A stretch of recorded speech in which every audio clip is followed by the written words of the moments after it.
Yo, so I had a revelation and something that God put in my spirit and I thought about for the first time.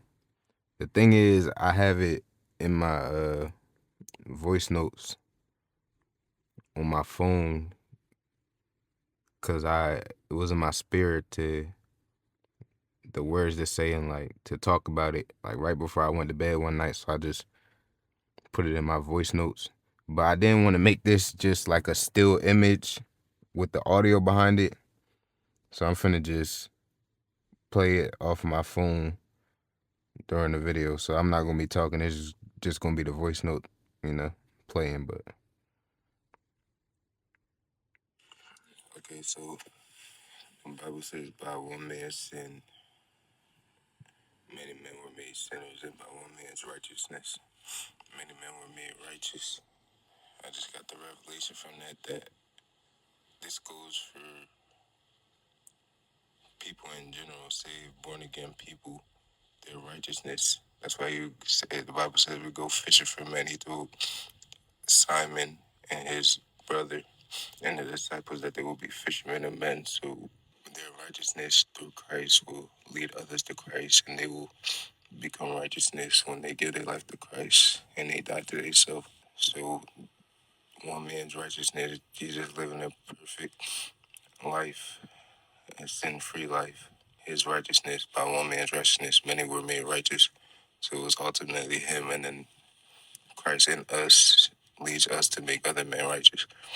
And then by one man's sin, many were made sinners.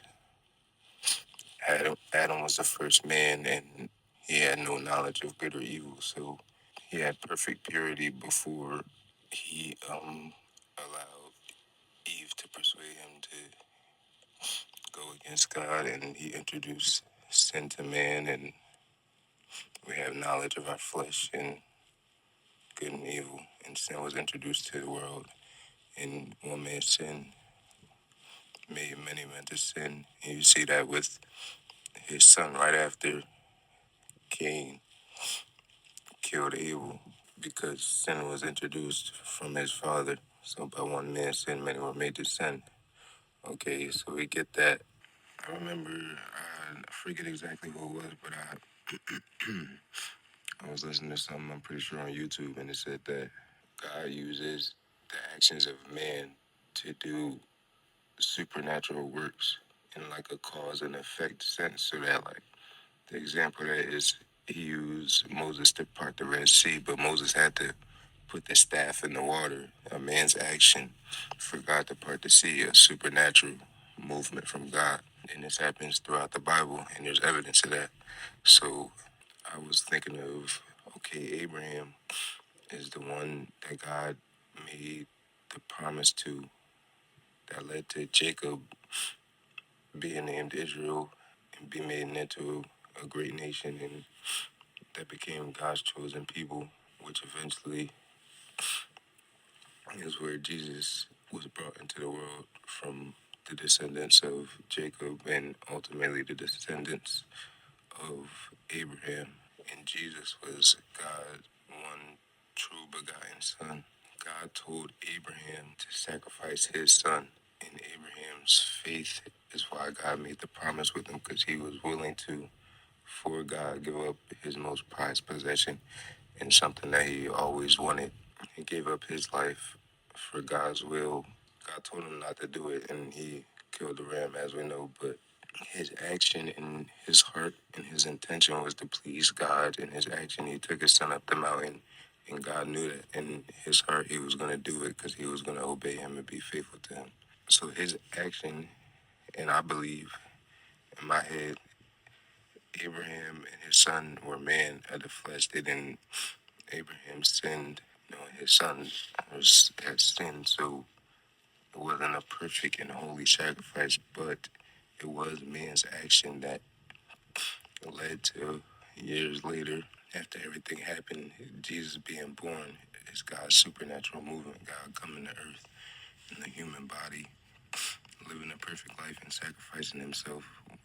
So him telling Abraham to sacrifice his son was just prophetic and the first sign of what was to come with Jesus Christ and how God was going to restore man was made sinful by Adam's nature back to righteousness and back and give us the gift of salvation and redeem us through Jesus, who was a righteous man who allows many men to be righteous again.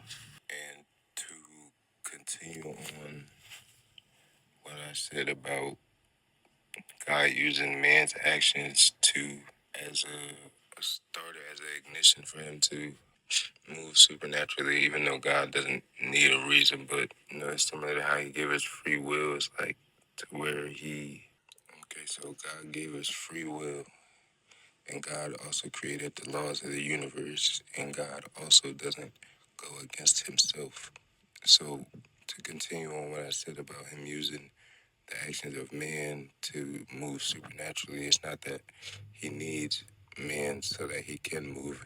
He's just being faithful to his creation and to honoring free will, to where he's not forcing anything on us. But when a man uses his free will to take on God's will and deny himself and deny his flesh and is obedient, does what he says, then God, it allows God to be faithful and true to and honor his creation and the laws that he created in the free will of man by the sacrifice of a man. So that's what it immediately reminded me of the verse. God uses the foolish things of the world to confound the wise, to where I was talking about him telling people still read it and just like why would still read the Bible and I'm like why would God tell Abraham to sacrifice his son? Because it don't make sense to the carnal mind, which he eventually, it was to see if he would be obedient, and it was about his heart, and that's why he ended up telling him not to do it and kill the ram. It seems like God always uses people doing simple tasks and does supernatural for him because he uses the foolish things of the world to confound the wise. And another example of this is when Jesus told Simon, who is later known as Peter, to throw his net back into the water, even though he had been fishing all night. So to anyone that knows anything about fishing or that was similar to Simon and was a fisher at that time, that would be looked at as foolishness because they were out there all night and didn't catch anything. So to a human, it's like there's no fish out there. If we're using logic, it's like it doesn't make sense to So it's a simple thing. He told him to cast his net, and since Simon believed and was obedient, he caught more fish than the net could carry, and the net began to break. And that's when he told him he would be a fisher of men, which is even more illogical and would not make sense to the flesh or, to someone who's not spiritually, in tune, to someone who's spiritually blind or spiritually asleep, not awakened to the truth and doesn't have the revelation of how real and wonderful and great God is. All right, well, that was all of it. I think I must have been like a little sick or something for all that little sniffling and extra noises I was making. But y'all be blessed.